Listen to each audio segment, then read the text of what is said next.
Afternoon, everyone. Soon to be evening. This is our Tuesday, July 29th Select Board meeting. This is a meeting that was taken out of order from our usual meeting, and we'll explain that. First, I'd like to take a roll call of the members, starting this way. Kevin Kyra here. Jacob Gewer here. Lilia Maselli here. Garrett Palmer here. Frank West here. Would everybody please rise for the pledge to the flag? Allegiance to the flag of the United States of America and to the republic for which it stands, one nation, under God, indivisible, with liberty and justice for all. Okay, thank you, everyone, for that. Okay. It doesn't say... Yeah, no appointments, no communications, so we're going right to... Okay, right to board to consider. Yep, so board to consider number 4, Mr. Chair, is board to consider authorizing the Select Board Chair to sign the revised application to Executive Office of Housing and Livable Communities for local action units at 7 Cross Street. Okay, and the reason why we're here tonight is that council, I believe council's here, requested an earlier date because he had several compelling reasons and would like to hear those reasons. Mr. Chair, thank you. Members of the board, Attorney Robert Peterson Jr. here this evening representing the applicant One Cross LLC. And again, first order of business, I want to thank all the members of the board for agreeing to take this up at a special meeting. It's greatly appreciated. And by way of background, the reason that I emailed Mr. West to ask for an earlier and a special meeting to be called is due to the way in which something like an LAU regulatory agreement proceeds with the state. So, for instance, I'm just going to give you a rundown on what happens if this is approved here this evening, or Mr. West is given the authority to approve this here this evening. That means, given the regulatory agreement, which is in circulation, is finalized and is signed by, we'll call Monday, 8/4 as a date. That's when we begin marketing. And then Friday, 10/3, marketing application distributions end. Wednesday, 10/8 would be a lottery drawing, 5 days after the app deadline. Thursday, 10/9, we contact the top applicants for documentations and tours. A 7-day deadline window starts then. 10/16, deadline for applicants to submit their supporting paperwork, their pay stub, their taxes, etc. will end. 10/24, top applicants identified for the units and submitted to EOHLC, which is the former Department of, Livable Communities. 11/7, EHOLC can approve buyers, and then after EHOC approves buyers, the buyer would sign a contract with the seller to begin the formal sale process, and this formal sale process takes about roughly 45 days. So, as you can see, we're quite a ways off from being able to sell any of these affordable units, and we're gonna, if we meet the tightest deadline here with getting the approval here this evening, we're looking to sell one of these first affordable units in December 25 to January 26. So delaying this into September would have put us further into 2026. I also see our planning director. Would you like to come out? I don't know if you have anything you'd like to say initially, or we'll take some questions from the board. Valerie Gingrich, Director of Planning and Conservation. Nothing to add to that, but happy to answer any questions from the board. Okay, any questions? I do. Ms. Pizzelli? Thank you, Mr. Peterson, for being here. So I was happy to see that it affects nothing as far as affordable units. It's basically the only change is going from apartments to condos. What is the reason for the change, if I may ask? The current economic status is the reason for the change. We have higher interest rates. It costs much more to build. And at this point, because there is no impact on the town relative to the affordable units, it's just an ownership structure. It made sense for the builder developer to change it from condominiums to, from apartments to condominium sales. Okay. And then my second question, I'm not sure who this is for. Does this set, I like to think the good, and I don't think there's anything shady, but now that I see everything, obviously. But, does this set any negative precedent, with, going back to approving? I know we just approved the zoning at town meeting. It wasn't, but, this development got approved as apartments. Is it setting a bad tone, to do this, going forward? I guess, do you know what I'm trying to say? Like, will people come in and say, we want to build apartments and then change to condos or vice versa? Like, do you see any, I don't see a negative thing to this. I don't. I'm just using it as an example, just for future, just a sentence, that people might come in and think, oh, apartments might be, or condos, however you want to say it, might be more appealing, and then kind of reverse it. Devil's advocate here, you know? Right, so the change so when it was originally approved by the planning board, it was reviewed as apartments. But it did have to go back to the board because some of the language in the decision was specific to apartments. Right. So it did go back to the planning board for a public hearing and an amendment, Right. public process to review it as a condo project. So it did go through a full review process in that way. And then those conditions were updated to reflect a condominium structure. There's just a little bit of change, but the project itself doesn't change at all. Right, So right. it's really the same project. It's really just an ownership. Yeah. And I just kind of wanted to, and I read, like I said, this was a very comprehensive, the information we got answered all my questions, and I feel comfortable with this. But I just kind of wanted to get it out there so people kind of understand. And then my last thing for Mr. Peterson is, I see that the signs out there for condos already, and looking online, I see them being listed. One website already said 33% sold, only one top. How is that happening when this hasn't been approved? So where you can list them, you can market them for sale, but we Okay. can't effectuate any sale, and they're all in the purchase and sale, the requisite purchase and sales agreement say all subject to all town and city approvals. Okay. And it was also further discussed prior to this. That's why we went back in and got our planning board approvals relative to the approval of the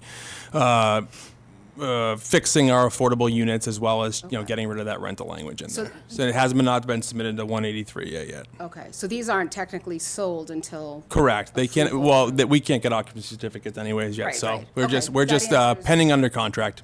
Okay, and that's just, I don't know how that works. That's Yeah. why I'm asking that question. So I'm good. Thank you for the time. Appreciate it. No problem. Mr. Slagle? I just wanted to bring up something that Ms. Maselli brought up, which is the zoning change that took place at town meeting. And just to be clear, so everybody understands, the project was presented at town meeting, but the actual change was just a change from one zoning to another, and both apartments and condos are allowed as multifamilies under the new zoning structure. Yep. So the zoning change wasn't to allow apartments, it was just to Right. allow multifamily that could be either apartments or Right, yep. And just to throw out some further information, we met with the town 4 or 5 different times before we officially brought it to the planning board. And one of our iterations originally was condos on that site, but it was a different kind of condo. But we decided that wasn't something we wanted to go with as far as build out of the site.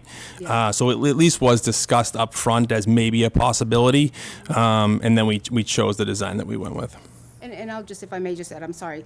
I don't have an issue, like I said, because the questions I have were answered, but it's the same building, everything's pretty much the same, and there's no negative effect that I see in flipping it to condos, which was something I was concerned with, so, thanks. Mr. Kyra? Yeah, Mr. West, thank you.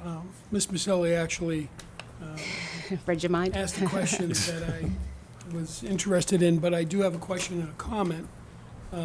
Actually, I have 2 comments. The first is happy birthday. Happy Thank you very much. And I know you want to get out of here as soon as possible, so do I, because it's my daughter's birthday as Happy well. birthday. Great There you day. go. And my mother-in-law's birthday was, should I say, she's 92 today? Oh, God bless you. I'm not 92 yet, Well, Mr. Kyra, but I feel like I'm 92. For the affordable units, is there preference going to be made to Wilmington residents? Yes. Because I didn't hear that. Yes. in the- Nothing changes. There was a preference we have a local preference for apartments, we have local preference for condominiums. Okay, great. And then a comment based upon Ms. Maselli's question about setting precedents. And that, too, concerns me. First, Valerie, thank you for the memorandums, explained very nicely. I was under the impression that all apartments, whether they were 40Bs or not, counted to our 10% towards the 40Bs, but I guess that your memos cleared that up for me. My concern is that in one of the paragraphs, in reference to Princeton Properties and also in reference to West Street. Now, Princeton Properties has already gotten their permitting process. They're a friendly 40B, and they're good to go, and they're all set. But West Street, which is also a friendly 40B, has not yet gotten its permitting process yet.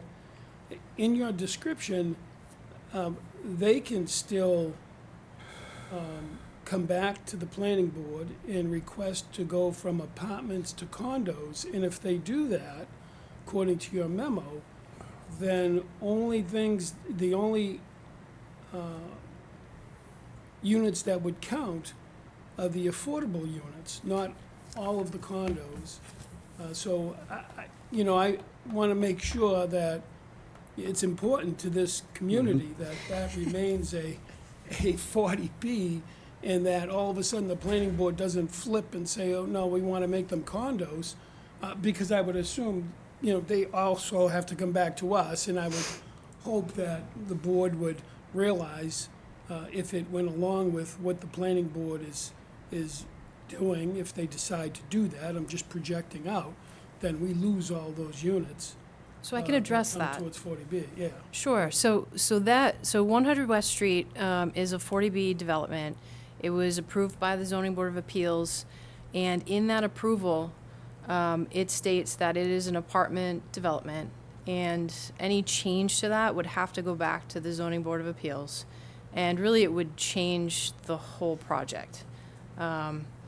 So that change would have to get reviewed by the Zoning Board of Appeals through a public hearing, and then the regulatory agreement and LIP application would have to come back to this board as well. So there would be a lot of public review of that, and its current approvals dictate that it's apartments. So any change to that would have to be approved by the ZBA, and then the sign-off, similar to this, would have to happen at this board as well for the affordable units to, for the LIP application. Well, I guess the ZBA already did change their minds with the cross street, right? Which is fine, because I understand it's not a 40B.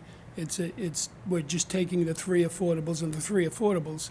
I would hope the ZBA wouldn't change their mind on West Street, because I would hate to see the 132 units that are projected for apartments all of a sudden become condos, other than, 15% of them that become affordable and Yeah. become added to the count. Sure, it's a very different permitting process. So the 40B goes through the ZBA.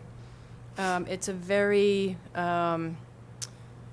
detailed, strict permitting process for a 40B. It has to meet certain requirements. The 7 Cross Street was reviewed through our local zoning, so not at all to do with any state statute at all. By the So- planning board. By the planning board, through our local zoning. So it's a very different type of project. Yeah, I have no Yeah. problems with Cross Street, the way it was explained and the way Attorney Peterson explained it and the questions that were answered in your explanation. My concern was West Street in your description of how that could change and in how those units could change from apartments to condos, and then the town loses that count.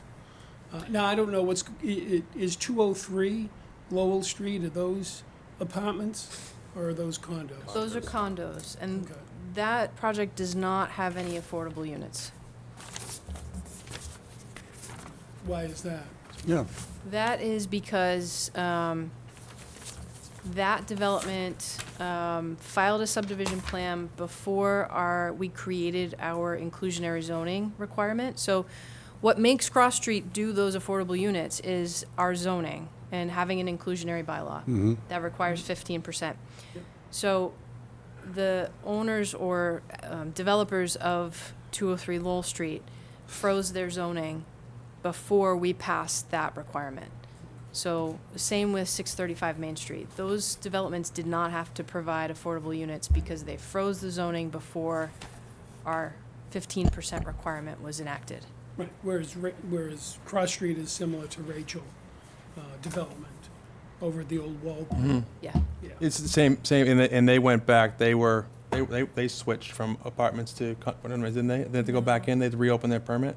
No, they had an amendment, but it wasn't based on the Okay. ownership structure. And I was just going to actually just throw just kind of 2 cents into to speak to Mr. Kyra's point, into the planning director's point. Just to further clarify, there's a different threshold for review under 40B than there is under the special permit. So I think your concerns about something like West Street are very adequately protected under what 40B requires and what the threshold for my special permit on 7 Cross Street. And this isn't a knock, but it's a lot more difficult to deny a special permit than it would be to effectuate those changes of the 40B. Just the threshold review. I don't know if you agree with that, but that's my understanding. I would have to think about that. But Thank you. Ms. Kyer, I completely agree with you, and I don't think that we should do anything.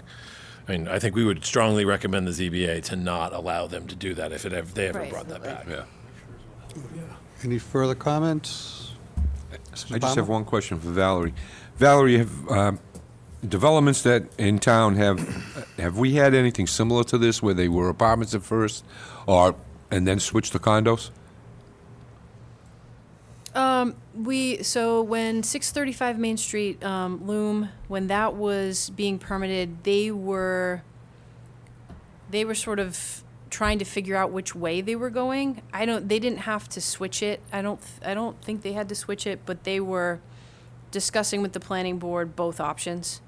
Have we had any switches? It's not uncommon. I mean, but I don't know. We haven't had a large number of multifamily developments in the past, Like, 5 to 10 years. for instance, Nickel Street was originally apartments, correct? And now they've gone to, the final approvals are for a different, I believe that was always condos. was it? Yeah. Thank you. Yeah. I think they were always condos. No? Yeah, I think so. Any comments? No? No, you covered everything. Okay. And I guess just to be clear, is that because I know one of the concerns was the apartments affordability for the entire unit versus a condo for specific units. So just to be clear, this is because it's not a 40B, the 3 units that are covered, were covered under apartments and are now covered under condos, if this gets approved, is because we have the 15% inclusionary bylaw. Not because, and it wouldn't have mattered either way as far as the count. So in other words, you got 18 units, we wouldn't get credit for 18 apartments versus 3 condos. It's 3 versus 3. Yeah, you're approving under 40A, not 40B. Yeah, okay. That's correct. Yeah. Okay. Yeah, and I think, the boards I think a lot of the board's concerns were setting precedent and also the confusion of 18 affordable units versus 3 and all that. So I think, any other comments? Nope. Okay. Mr. Chair, I'd like to make a motion that we accept. But before we do that, can I ask a question? I want to clarify maybe some comments and things that are floating around out there. Sure.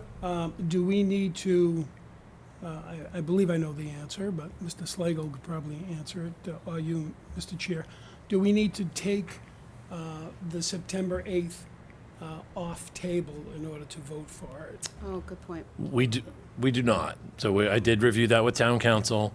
It's within the authority of the chair under the open meeting law to bring something back up as long as it's at a properly noticed meeting that's been noticed to the public. So thank you for bringing that up. But yes, that is correct.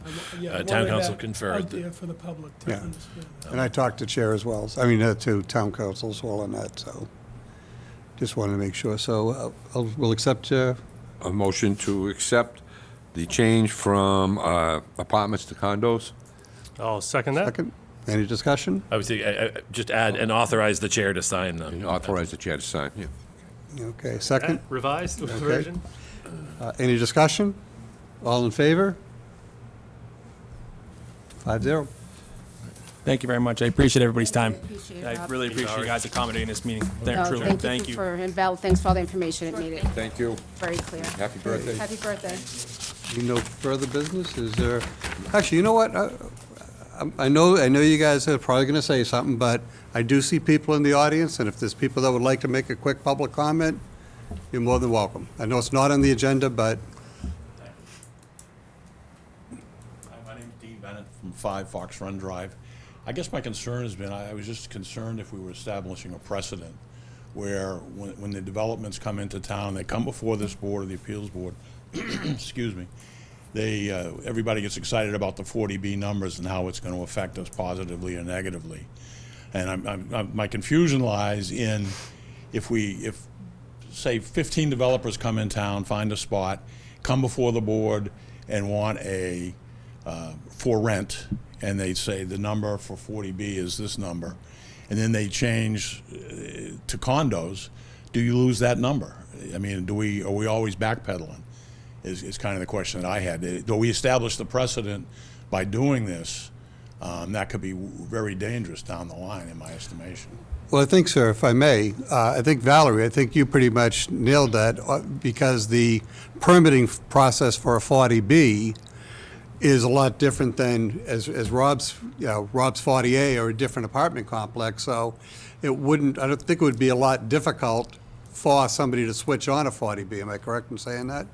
That's correct, yeah. And the reason I bring it up is the Princeton properties, looks like they're gonna get started pretty soon. I live in that neighborhood, and I'm just curious if that happened. You know, I know there was a big discussion on the number of units, the number of what 40B was. And, you know, I would just, again, I'm not as concerned about this one at all as I would be about that one that's a lot much larger project, that if that number that you're counting on to hit 40B all of a sudden is taken from you because they changed the condos. That was my main concern. Thank you. Let Valerie address that. Anybody else? Oh, Valerie, would you like to respond to that? Sure. Sound like you are. Just to provide a little bit more information on that, the Princeton development, that was a friendly 40B. The town kind of was very cooperative in making that project come to fruition because it was apartments and it would solve the 10% problem. So those the support in that project was based on the fact that it was apartments. It was going to create 108 units that would go on to our housing inventory. So if they were to change that, their permit wouldn't cover a change to condos. They would have to come back in, and I suspect there wouldn't be as much support for a condo project because then you don't get as many units on your inventory. So it's a really difficult change to make for a 40B project. Okay. Thank you. Valerie, just one quick question on that, too. If that was to happen, they'd have to go back to the state, too, wouldn't they? Yeah, so they'd have to Refile everything. they'd have to file a project eligibility. They'd have to go through the process again. Thank you. Yeah. Yeah, and just through the chair, and it'd be worth mentioning how the developer has been very good to the town, bringing 120 units down to 108, putting in money towards the substation, also bringing in sewer lines down for his development. So it's been a real working together type of project. So. Okay. Sir. Thank you, Paul Shalafo, 48 Hopkins Street. This is more of an adjunct topic than the subject matter of the agenda item, in that I think that there could have been a little bit more information put out to the townspeople with regard to this meeting. I walked out of the last meeting. One of the last official things that was done before the meeting was adjourned was that the town manager read off the next dates for the next meeting. I walk out thinking the next meeting's going to be on August 18th. I walk out previously in the meeting that the issue had been tabled until September 8th. It was only by happenstance somebody emailed me the agenda Sunday night. So I really wasn't looking for a meeting to be coming up. Now, I know it came in. As you read in my correspondence today, I had no issue with the the notice, but I think a little bit more effort would probably have gone a long way to informing the public as to exactly what was going on. Everybody walked out of the meeting, to Mr. Kyra's point, do we have to do something with what we tabled to September 8th? Town council says, no, that's fine. I had a conversation with Attorney Peterson today briefly about the topic. So the accommodations were made for the applicant. The accommodations were made for one of the members who couldn't make it to the 18th meeting. I think a little bit of accommodation to the townspeople, a little bit extra maybe, to maybe have an explanation as to why this is going on, would go a long way. Thank you. Thank you. Anybody else? Okay, Judy, I'm sorry. Judy O'Connell. I wasn't planning to speak this evening, but I feel compelled to just to express An a assistant resident- town manager. Thank you. I'm speaking as a resident, so just to express an opinion. And I your understand address? 11 Broad Street, Sorry. Wilmington. Thank you. Just to express an opinion as an observation to the community, I can understand the concern about the numbers regarding 40B and making sure that we meet the 10%. But I just want to share just a kind suggestion to have an open mind on a project-by-project basis, because we do not have a lot of opportunity for home ownership for people to get in at these price points. We have very heavy price tags for single-family homes. So if we can have specific condo projects that meet the need for a diversified housing stock in the community, I think we should seriously look at that, where we can provide more online units where people can get a foothold in the community and establish roots and stay here for the long term. Rental rates are basically escalating out of control, and this just gives another dimension for Wilmington residents to stay in town and for other people to move here. So I would just kindly suggest that you look at the merits of each individual project and see, what the overall application process is and what the merits of what the proposal is to make an informed decision. So I just wanted to put that on the record for consideration. Okay, thank you. That said, it's 6:28. I'd like to entertain a motion to. Second. Any discussion? All in favor? Thank you very much. Have a good night, everyone. Good night.